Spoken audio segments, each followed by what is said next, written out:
Welcome back to another episode of Why I Love BNI, your podcast spotlighting different businesses and different members in different chapters on what they love about their business and on being a part of the BNI family. So today, I'm super excited to have my guest Austin with us today. Austin, thank you so much for the time today. I really appreciate it. Absolutely, Macy. Thanks for having me, and I'm happy to be here and look forward to get starting. Of course. Well, I'm really excited because Austin has a I would say, very interesting type of business. And it's clear how much passion and care he has behind it. So I think this will be a fun one. So why don't you kick us off and just tell us a little bit about what you do and how you're helping people? Absolutely. So I'll start out by saying that our company name is called Run N Paw. We have a mobile dog gym. Now, it's a new concept. Everybody's familiar with groomers and trainers and boarding facilities, but what we do is we focus on exercising dogs and keeping them healthy and happy. And we've been doing it just under a year now. But it's something that my wife and I started back in March. My wife has a background in veterinary care as a vet tech, and something we really wanted to promote to the community because unfortunately, dogs don't get the necessary exercise that they should be getting to stay healthy and happy. Definitely. I would love to, I mean, you mentioned a little bit, your wife has experience as a vet Mhm. tech and et cetera, and I'm sure you guys just have a huge love of animals, and I'm sure that's a big part of your passion. What inspired this specific avenue of a mobile dog gym? Well, originally we wanted to open up a kind of like a pet ambulance to Mm, provide that level of service, staying in the medical field. As we started doing more research and looking into what that actually looks like from the insurance standpoint, the hours, it just didn't line up to what our goals were. So we pivoted, and we happened to see a dog gym out in Las Vegas, Nevada. And we were very interested in what that was and started doing more, information and research. And one night I just looked at my wife and said, "We could do that. Let's do it." And so we started jumping into it, having to create, the name. We were originally going to call it Groovy Ninjas Running Paws, um, but that was very jumbled and a mouthful for for us and a lot of people. So, a lot of trial and error in doing the research and then looking at the benefits of what a mobile dog gym actually can do for the animals. What a slot mill is, it's not necessarily a treadmill that people, associate it as. And we just kind of looked at each other and said, "Hey, light bulb clicked. Let's write the business plan." And there we go. We jumped into it. that's that's so cool. I love that I mean, you got a strike of inspiration and said, this is what it is for me. You talked a little bit about the benefits of a mobile dog gym. I'd love for you to share a few of them. Absolutely. So one of the biggest benefits that we tell people is there is a difference between taking your dog for a walk and there's a difference between exercising your dog. A walk is very good, obviously, for them to use the restroom. It's good socialization. It's good for them for scent work and being exposed to the environment and just creating that bond, right, with their owner. But you'll notice a lot of times when you do for a walk, either the dog is trying to pull it and go their pace, they're trying to stay behind and sniff and want to do their own thing, or they may be reactive or aggressive to other dogs or other people, and sometimes it's hard to keep them in a safe environment. What Hmm. we try to do, and the benefit with us, is we actually have a dedicated 30-minute workout session.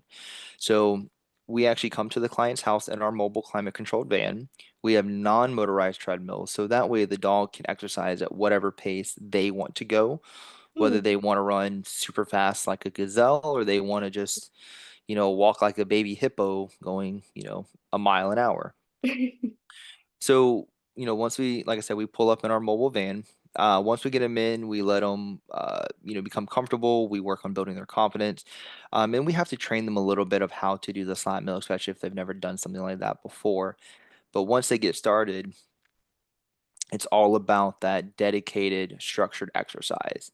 Um, and it also provides a mental stimulation for them as well. So they're having to learn something new, they're having to do the exercise at their pace, and we're creating a safe environment for them to do that in. Wow, I didn't even realize they I guess could do that. And it's so interesting to hear about the difference between you mentioned exercise and walking. Is there any specific maybe exercises that are really fun for you to hang out with the dogs or do anything like that? I'm just curious. I don't know. What do you mean? I don't know. Like as you said that you had a 30-minute plan, including Mhm. the non-motorized treadmill, but I forgot the real name for it. Is there anything else that you do with the dogs Oh, specifically, or is yeah. there anything else you really enjoy doing with the dogs or So there's nothing more that we do other than do the okay. slot mill training. Okay. But during that session, like I said, it's all about what the dog's comfort level and what they want to do and control. So instead of me sitting there with, a leash or harness, pulling them along, saying, all right, let's Gotcha. go, we use positive reinforcement. So we use treats, toys. I've even, danced with the dog and sang to them, trying to get them to Okay. move. Yeah. Anything to create that bond and that positive environment for them to, have the incentive to go, right? Mm-hmm. Um, I always tell a lot of my clients and even prospective clients a lot of times, and they say, "Oh, I have a yard where my dog can just go outside and exercise and play." My dog likes to go outside.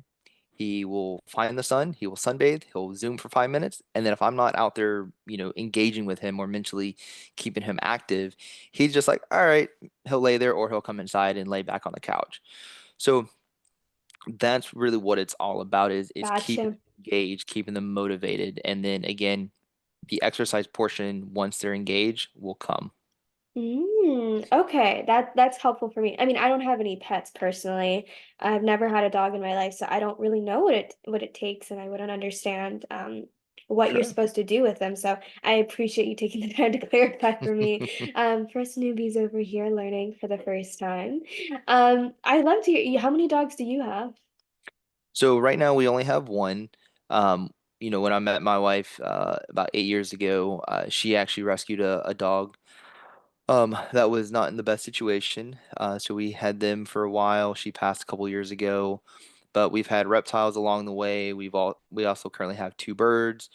We've had cats in the past, and the future looks bright, and we're looking in the future to rescue and adopt as well. Amazing. Um, finding the right fit and going from there. Definitely. Aw. I'm trying to find a new word. I think I've said cool about 30 times already, so I'm like I'm thinking of a new word, but I don't think I'm getting it. It's a Yeah. cool topic, you know. Is there anything that someone should know before they call you? Or is there anything that you want to make sure people understand before they make that call and they go, Austin, I might need your help, or anything like that? Yeah, absolutely. So one of the things that I want everybody to know is we never force a dog to do anything they don't want to do. Mm, I talked about the positive environment, the positive association. If a dog is anxious or nervous, or maybe they're unsure how their dog will do, we go at their pace and we will expose them to the machine and into the van and take the time. But you will never see my wife or I or anybody we hire in the future take a dog and just put them on there and say, let's go, right? Um, because dogs remember that if they had a bad experience and they're terrified, they will shut down and they will never, want to do that again. So, before somebody calls us, please understand that we're not in the business to force them to do that, right? Right. I've even had a couple clients that we've told this is not a good fit. We would love for them to do it. We think it would benefit them. However, it's not gonna work. So to put people's mind at ease with that as well. Mm-hmm. Um, the other misconception is, sometimes people are like, oh, I have a small dog, or my dog is an elderly dog. We've exercised a small Pomeranian that was 3.5 pounds. We have a small slot mill and a big slot mill. Oh, So small dogs still need exercise. It's like a kid, right? A kid's got so much energy, and they're running around. Just because they're smaller doesn't mean they still can't work out or benefit from it. And then on the senior side, a senior dog is not going to sit there and run super fast or super long, but again, we actually exercise a 12-year-old Welsh Corgi twice a week, and she averages about a mile to a mile and a quarter, just going at a nice, leisurely walk that she does. yeah. Um, so those are some misconceptions that sometimes people don't think about, or they're like, "Oh, I'm okay," and then they see it or they see their dog doing it, and they're like, "Oh, I didn't know my dog. This is great. I didn't know my dog could do this."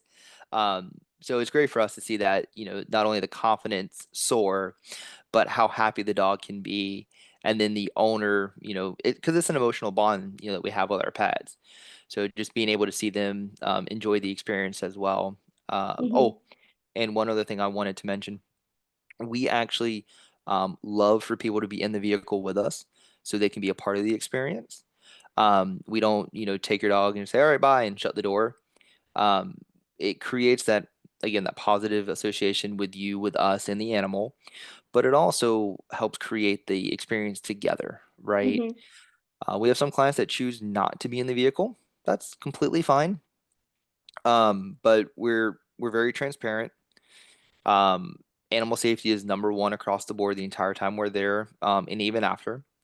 And then also the service behind it, right? Mm-hmm. We want to treat, our clients like their family. Mm-hmm. It's not just all right, I do a one and done product or service and we'll see you later. We want you to keep having us back out because we want to create that bond and that relationship. And like I said, we think of everybody as our Run N Paw family. Oh, that's so cute. I love that. I'm so glad that you took the time to educate that because I mean I wouldn't even know to ask that, but it makes sense. A lot of people think, oh, I mean, I'm not saying it's my way, but you always feel a little bit guilty. Like maybe, like, what if I'm the exception? Like, what if I'm the one person that Austin can't Hmm. help or something like that? So I think that gives a lot of people ease. Switching Absolutely. gears just a little bit, what brought you to BNI? Who's the first person that invited you? So I was in BNI years and years and years ago with another company that I worked for, and it was a giant chapter. Unfortunately, didn't have the greatest experience, Mm, and so for a while I was like, BNI is not for me. It's just I'm gonna stay away, right? mm-hmm, Once we opened our business, I went to a chamber expo event, and Kathy with Donut NV. And Deanna Brown were there with Mary Kay, and they were like, "Hey, come check out our BNI group." And I said, it's same thing I said earlier. And fast forward, then I met Kelly Moore through another chamber event at Copperline, and she's like, "Hey, come to our group." And I was like, again, we'll see how that works. Well, between Kelly and Kathy, I finally said, "You know what? Let me come check out the group." And then I ended up going to BNI Power Team. I visited twice, and then sat down and said, I can do this again. Um, you know, the specifically BNI Power Team is a phenomenal group. Everyone in there is professional and willing to put in the effort to build those relationships. mm-hmm, And it's a very comforting environment. You walk in and you start knowing everybody by name, and so that's kind of how I got in. I was dead set against it after my first time, and here I am. I want to say I'm at least 3 or 4 months in, around mm-hmm. that mark. Yeah. So it's been wonderful so far. That's great. I appreciate you being transparent and saying that, you were a part of BNI before and it wasn't necessarily the best experience because I think it's important that people understand it's possible to have bad experiences with BNI. No one's Mhm. going to ever discredit that. But sometimes, I'm glad you were able to take that leap of faith into a group because I know Kathy and Kelly are really amazing people and it's understandable you felt like, okay, I can give them a shot at least. They're sweet people. Because sometimes it Absolutely. just matters sometimes just not every chapter is the right fit for every person. And I think Of sometimes course. we forget that is some people might succeed in a different chapter and some, succeed in a different type of chapter. So it's very interesting to see how different BNI groups are run. Because I visited you guys yesterday, and I mean, you guys have an amazing chapter, and I love connecting with you guys. And it's different from my chapter. We run it just a little bit differently, and it's awesome to see how people are thriving in the different environments. Absolutely. Yeah. I mean, it sounds like you're so new to BNI. I would love to hear. I know a lot of people get really intimidated by it. Like there's a very steep learning curve when you immediately get into BNI. Like you're just Mhm. thrown against the wall with every acronym known to man, and you're like, I don't know what any of this means. That being said, what was one of the maybe first things or things that you learned when it comes to BNI that has helped you with your business so far? I think the biggest thing, I know there's a lot of core values, but the biggest one is the giver's gain. I Mm, know we all talk about it. It's said constantly. That's one of the main pushes for BNI. But I think it's true, right? Um, you want to build those relationships. People do business with people they know, like, and trust. And if you're putting the effort in there to want to help someone else and wanting to help another business and help them succeed, it's going to come back to you. Mm-hmm. And, for me, being 3, 4 months in with this chapter, um, I've gotten to not only build relationships, um, starting to build relationships. Let me rephrase that now, but being able to network with other groups, other members in different chapters, doing the roundtables, getting to be exposed to all of that. Mm-hmm. And one of the things that I love about my business as well, not only being able to help the dogs, but because I'm a mobile business, I see, tons of different people in different demographics in different areas in different locations. And it's something that no matter what industry that Yeah. is in our group or other groups, now I have a Rolodex or whatever you want to Mm. call it, a book of business that I can pull from and say, hey, I know this person, I trust this person, I can recommend them 100% and not have to worry that, oh, are they going to treat them right? Is it going to be a good experience? That's something that I can know. Um, so I will definitely say that. Yeah, it's a big one. It's really important when you're putting your name out there and you're attaching your name to something that you're not in control of, right? Like I Mhm. I say if I referred you to someone, I'm not doing anything a part of this, right? But if they have a great experience, it reflects greatly back on me. And it's awesome to have that type of trust factor with people inside of your chapter that you see every single week, but also, cross chapter like you and me right now, of being like, all right, they're a part of the BNI family. I can see them. I can see the value they're bringing, and I know they're going to trust this person or treat this person right. Absolutely. So it's that's priceless, to be able to have that Mhm. type of trust in any type of industry, but even, Yes. car industry, I know is a really big one where trust is always going up and down, insurance and finance. So it's really Hmm. special that we're able to have so many great contacts in those spheres. Yeah, definitely. Yeah. Well, Austin, thank you so much for taking the time today, spending a few minutes. You definitely educated me a lot on when it comes to everything dogs and pets. So I appreciate you taking the time and kind Of of course. dumbing it down for me. I really appreciate it. So thank you again for the time today. It was a lot of fun. No, thank you. Thanks for having me on. It was a Of course. blast, and Yeah. I'm always here to help and answer questions. Perfect. And I'll make sure I have all of Austin's information in the description so you can click, copy and paste, check him out just a little bit easier. So again, Austin, thank you for the time. And to everyone Thank watching, you. I really appreciate you as well, and I'll see you next time.